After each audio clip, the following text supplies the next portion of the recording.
I'm Tom Allen, and I'm talking about a study that we did of a cluster of biotechnology companies in the Boston-Cambridge area, testing the basic hypothesis of whether clustering new startup high-technology companies together geographically has any benefits or not. There's been some discussion of this in the past.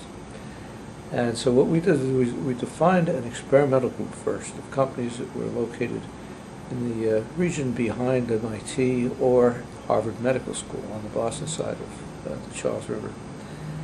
And we defined it by postal codes.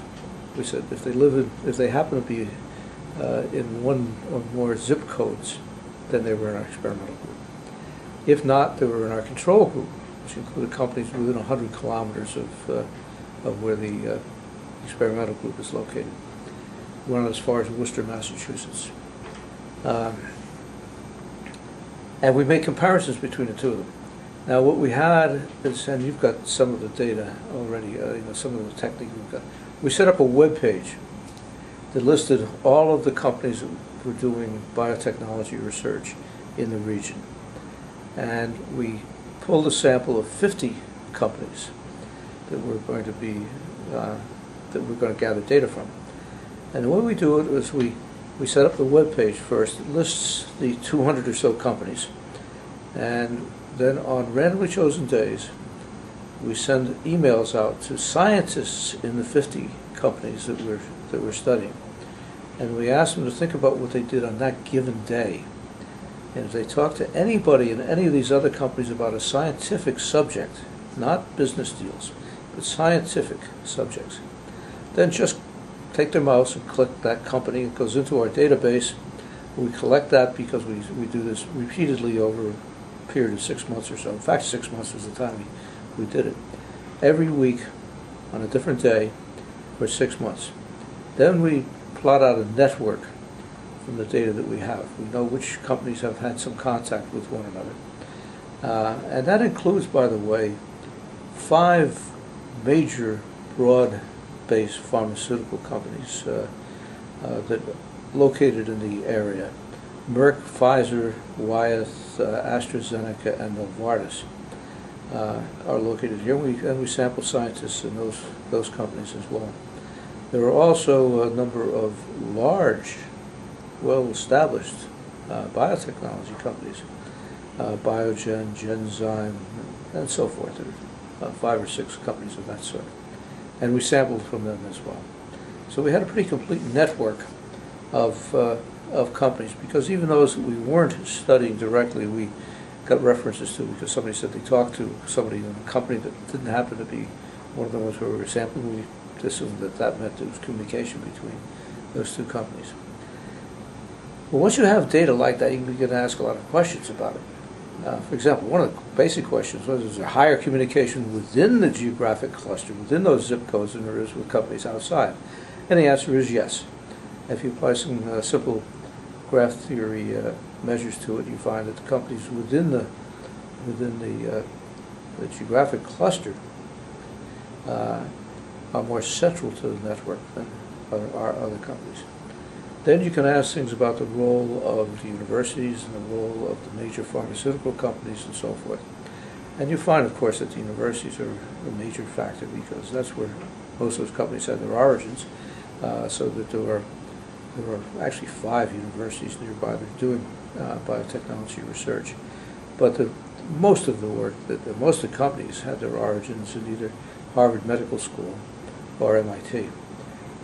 But Boston University is very active. A lot of companies came out of Boston University. Northeastern University, less active. Tufts, a little bit through their medical school and so forth. But one of the key things that came out was the role of those major pharmaceutical companies. Everybody was connected into them.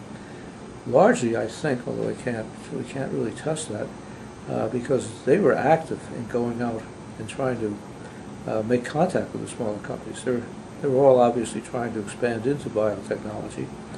And there's a lot of technology available in these small companies, so they were looking for license opportunities or acquisition opportunities, and they were working hard at it. But they become a major factor in the network. And I think that it really helps the network to develop as a result of their position. We also found the communication was much higher, as I think I said already, within the geographically defined cluster area than the companies that were farther out. But we tested it still another way to see whether there was any effect from physical proximity. We obtained the latitude and longitude of each of the companies in the sample. Now that obviously is the location of the front door, but most of these companies are pretty small, so the error there isn't very great. There's a bigger error in that we measured distance between the companies, but we did it as the crow flies. We weren't able to really measure going around corners and so forth. It can be done, but we didn't get into that level of detail. But we then were able to compute for each company the average distance that company was from all the other companies in our study. So now that's a characteristic of a company. What's their mean distance from all the other companies that are in the study? And we related that to the level of communication among that same set of companies. How much did that focus company that we're looking at, how much did the scientists in that company communicate with all the other companies?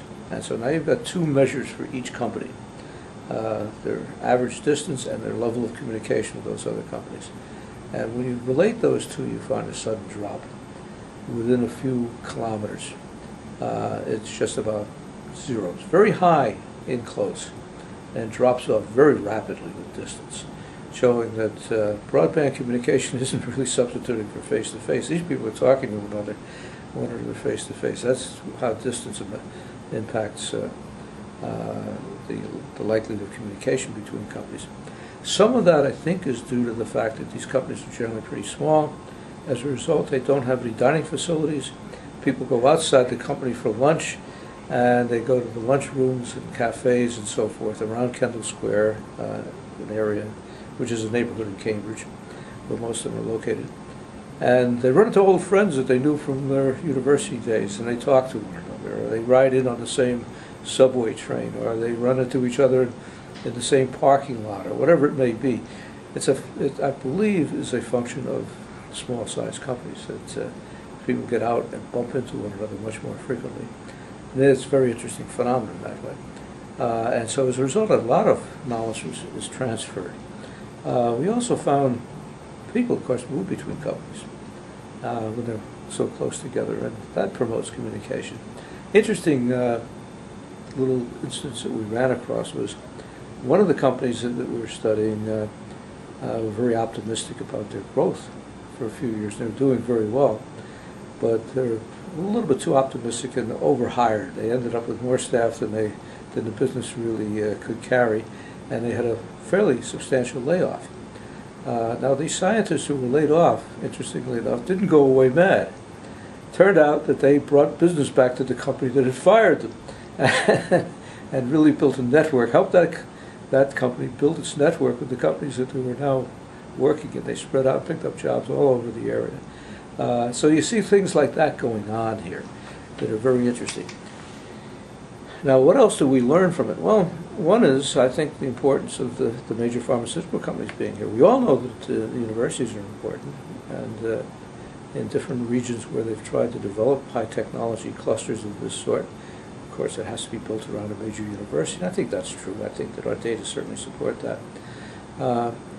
But the other part of it is that the large companies, both the large biotechnology companies, by the way, and the traditional pharmaceutical companies, seem to play a significant role. We need to know more about that, just how it works and so forth. But when we look at the networks, they have central positions in the networks, and I think they're critical to developing the network and developing the communication and making these clusters effective, making these clusters.